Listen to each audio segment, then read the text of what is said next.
الستوك تاعك راهو مضبوط الليلة بالوحدة الوحدة. تعرف دروك شكون اللي عليه الدراهم ومن وقتاش، وتعرف شحال تكلفك بالصح الوحدة اللي تصنعها. إذا راك مسير معمل مواد البناء، هاد الدقائق ليك. نوريك شاشة بشاشة كيفاش هاد كلش يتريح وحده، من شر الماتير حتى خلاص العمال. كل مرحلة مرقمة وتقدر تعاودها وحدك. المرحلة الأولى نبداو بالصباح، تحل صار بيطون بريف المتيجة وتشوف الإنتاج تاع النهار، الكوموندات الجاريين، وش باقي ما تخلصش، وش ناقص في الماتير بروميير، كل رقم تكليكي عليه. المرحلة الثانية كل فورنيسور عنده حسابه، وش طلبت، وش خلصت، وش باقي عليك، تتفاوض وانت عارف أرقامك ماشي بالذاكرة. المرحلة الثالثة دير كوموند عند السيمونيري الجهوية تاع الوسط.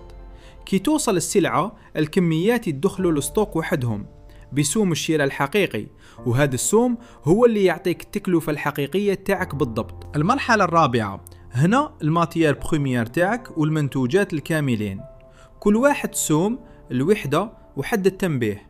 السيمة CRS الخيشة تاع 50 كيلو راهي هنا بالستوك الحقيقي تاعها في الحين. المرحلة الخامسة التركيبة هي الوصفة.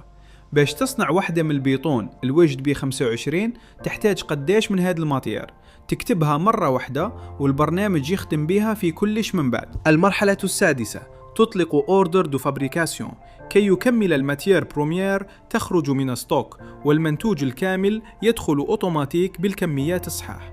الستوك تاعك يعكس الآتيلي ماشي تقدير. المرحلة السابعة وهذا الرقم اللي الكل يحوس عليه، شحال تكلفك بالصح الوحدة بالماتير تاعها. تعرف بأي سوم تبيع باش تربح ماشي بالإحساس. المرحلة الثامنة البروسيدورات تاعك مكتوبين ومرتبين، الاستلام، الكنترول، النظافة. كي يطلبهم كليان ولا أوديتور تخرجهم في 30 ثانية. المرحلة التاسعة لوط فيه عيب، ليفرايزون مخسرة تسجلها بالخطورة تاعها، المسؤول والأكسيون تصحيحية.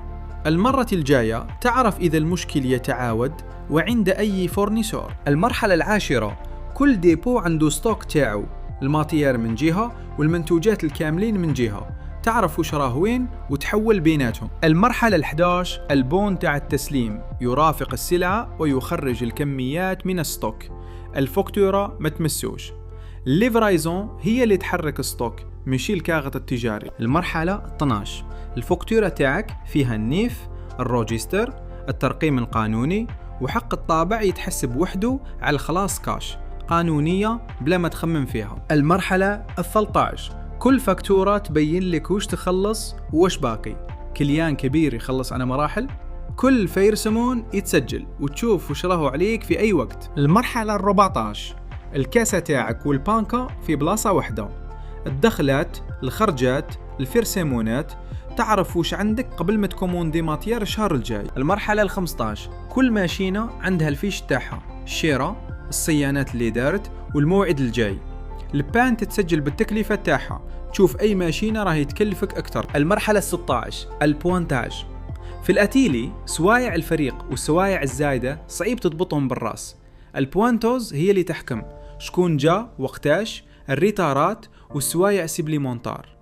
بوانتوز بيومترية زاد، كتيكو تركبها في 4 مراحل، والحضور يمشي مباشرة للخلاص بقوانينك انت بلا ما تعاود تكتب بلا نقاش. المرحلة 17 وخلاص العمال تاعك، البروتو، البريمات، الباني، الترانسبور، الإيراجي والأكناس والصافي يتحسبوا وحدهم بالباريمات الساريين، والفيش دو باي يخرج قانوني. المرحلة 18 كونترات الخدمة ووثائق الأكناس راهم واجدين قانونيين بالعربية والفرنسية، والكونجيات تتطلب تتقبل والرصيد ينقص وحده. 3 أسئلة يعودوهم لديما، يخدم بالعربية؟ إيه الواجهة كاملة. يلزم الانترنت؟ لا، كاينة نسخة تثبت عندك وتخدم بلا كونيكسيون، والمعلومات تاعك يبقاو في الجزائر. وفي التليفون؟ إيه كيف.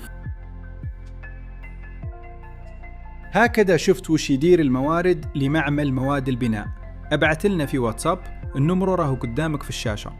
نديروا لك المعمل تاعك بالماتيار تاعك، بالمنتوجات تاعك وبالفريق تاعك، ومن بعد نوريوها لك معمر نص ساعة برك وما تخلص والو باش تشوف.